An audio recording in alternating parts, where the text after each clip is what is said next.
Hello കൂട്ടുകാരെ, നമ്മളിതാ വേണ്ട പന്തളത്ത് തിരുവാഭരണം കാണാനായിട്ട് വന്നതാണ്.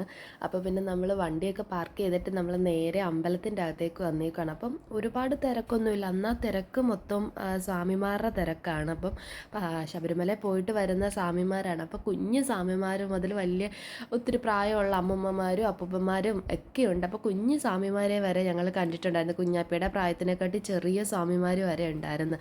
അപ്പം നമുക്ക് ഫോൺ അകത്തേക്ക് തിരുവാഭരണം ഇരിക്കുന്നിടത്തേക്ക് നമുക്ക് കൊണ്ടുപോകാൻ പറ്റത്തില്ല. അപ്പോൾ അതിൻ്റെ പുറത്തും അതുകൊണ്ട് തന്നെ അമ്പലത്തിൻ്റെ അകത്തും ഫോൺ അതുകൊണ്ട് ഉപയോഗിക്കാൻ പറ്റത്തില്ല. അപ്പോൾ അതിൻ്റെ പുറത്തൊക്കെയുള്ള കാഴ്ചകൾ മാത്രമേ നമുക്ക് എടുക്കാൻ പറ്റത്തുള്ളൂ. അപ്പം നമ്മൾ ഫ്രണ്ട് വഴി അല്ല, അതുകൊണ്ട് തന്നെ നമ്മൾ വന്നത് അമ്പലത്തിൻ്റെ സൈഡിൽ നമുക്ക് പാർക്ക് ചെയ്യാനായിട്ടുള്ള സ്ഥലമുണ്ട്. അപ്പം നമ്മളെപ്പോഴും പൈസ കൊടുത്തൊക്കെയാണ് അമ്പലത്തിൻ്റെ അവിടെ പാർക്ക് ചെയ്യുന്നത്. ഇനി പന്തളത്ത് അമ്പലത്തിൽ പോകുമ്പോൾ എല്ലാവരും ശ്രദ്ധിച്ചാൽ മതി, അമ്പലത്തിൻ്റെ അകത്തേക്ക് കയറിയിട്ട് ഇടത്തോട്ട് പോകുന്നിടത്ത് നമുക്ക് അവിടെ പോലീസുകാർ നിൽപ്പുണ്ട്. അപ്പോൾ അവർ നമുക്ക് കാണിച്ചു തരും. അവിടെ ആണെങ്കിൽ നമുക്ക് പൈസയും കൊടുക്കേണ്ട, സേഫായിട്ട് വണ്ടി ഇരുന്നോളും. അപ്പോൾ അവിടെയാണ് നമ്മളും പാർക്ക് ചെയ്തത്. അപ്പോൾ അമ്പലത്തിൻ്റെ അവിടോട്ട് നമുക്ക് പെട്ടെന്ന് തന്നെ കയറി വരികയും ചെയ്യുക. ഇത് എവിടെയെങ്കിലും പാർക്ക് ചെയ്തിട്ട് അവിടെ പൈസയും കൊടുക്കണം, പിന്നെ നമ്മൾ ഒരുപാട് നടന്നും വേണം നമ്മൾ ഇങ്ങ് വരാനായിട്ട്. അപ്പോൾ അമ്പലത്തിൻ്റെ തന്നെ പാർക്കിംഗ് സൗകര്യം നമുക്ക് അവിടെ തന്നെ ഉണ്ട് കേട്ടോ. എന്നിട്ട് നമ്മൾ അവിടുത്തെ കാഴ്ചകളൊക്കെ കണ്ടപ്പം ഒരുപാട് സ്വാമിമാർ പിന്നെ അമ്പലത്തിലേക്ക് കയറുമായിരുന്നു. അപ്പം നമ്മൾ അമ്പലത്തിൽ എല്ലായിടും ഒന്ന് തൊഴുവയൊക്കെ ചെയ്ത് കഴിഞ്ഞിട്ട് നമ്മൾ നേരെ അച്ചൻകോവിൽ ആറ് കാണാനായിട്ടൊക്കെ പോയി. അപ്പോൾ ആറൊക്കെ കണ്ടു കഴിഞ്ഞിട്ട് നമ്മൾ നേരെ തിരിച്ച് വന്ന് കുഞ്ഞാപ്പി ഓരോ കളിപ്പാട്ടത്തിലും ഇങ്ങനെ പിടിയായി വേണം എന്ന് പറഞ്ഞിട്ട്.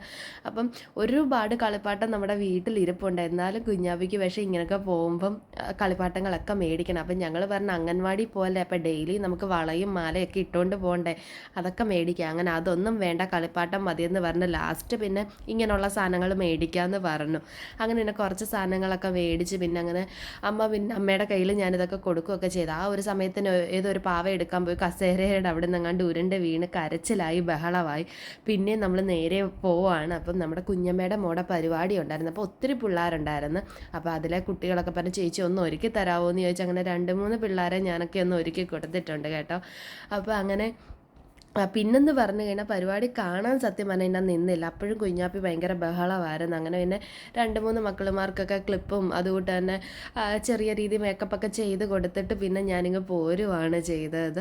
അപ്പം അത് കഴിഞ്ഞ പുറകിന് തന്നെ പിന്നെ ഒരു അയ്യപ്പനുണ്ടായിരുന്നു കേട്ടോ. അയ്യപ്പൻ്റെ പാതി ഭാഗം ഞാനാണ് ഒരുക്കിയത്, പാതി പിന്നെ വേറൊരു ചേച്ചിയും കൂടാണ് ഒരുക്കിയത്. അങ്ങനെ പിന്നെ നമ്മൾ അമ്പലത്തിൽ ആ രാത്രിയിലത്തെ ആ ഒരു കാഴ്ചകളും കണ്ടിട്ട് നേരെ പിന്നെയും കുറച്ചൊരു സാധനം കുഞ്ഞാപ്പിക്ക് മേടിച്ചു കേട്ടോ. കുറച്ച് മാലയും വളയൊക്കെ മേടിച്ചു. അത് കഴിഞ്ഞ് നമ്മൾ നേരെ പിന്നെ അവിടെ നിന്ന് ഇറങ്ങി പാടനിലത്തോട്ടാണ് വന്നത്. അങ്ങനെ പാടനിലത്ത് 41 ആകുമ്പം ഒത്തിരി പരിപാടികളും കാര്യങ്ങളും ഒക്കെ ഉണ്ടായിരുന്നു. അപ്പോൾ അതും ഈ കുഞ്ഞാപ്പി സത്യം പറഞ്ഞാൽ കാണാനായിട്ട് സമ്മതിച്ചില്ല. അതും കുറച്ച് കണ്ടിട്ട് നേരെ തിരിച്ച് ഞാനും അമ്മയും വീട്ടിലോട്ട് ഇങ്ങ് പോരുകയാണ് ചെയ്തത്. കുഞ്ഞാപ്പി ഭയങ്കര ബഹളമായിരുന്നു. അപ്പോൾ അത്രയും മാത്രമേ ഉള്ളൂ. ടാറ്റ ബൈ ബൈ, അടുത്തൊരു വീഡിയോയിൽ കാണാം.